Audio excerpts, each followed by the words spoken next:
संतांचं मागणं कसं असतं? खरं तर संत हे कधीच काही मागत नसतात, परंतु भगवंताच्या आग्रहाखातर ते मागतात. त्यातही ते काय मागतात की नाही तुझं काही मागत संपत्ती, आठवण चित्ती असो द्यावी.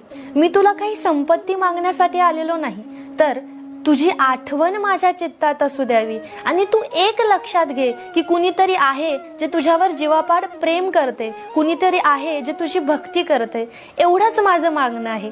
एका ठिकाणी तर तुकोबाराय म्हणतात की न लगे मुक्ती धन संपदा, ज्या मुक्तीसाठी युगानुयुग तप केली जातात, ज्या धनासाठी आयुष्य खर्च केलं जातं, ते काही मी तुला मागण्यासाठी आलेलो नाही, तर मला अखंड संत संगती दे. संत संगती का? तर संत संगतीमध्ये तू आहेस, संत संगतीमध्ये व्यापक दृष्टिकोन आहे, संत संगतीमध्ये तुझी भक्ती आहे.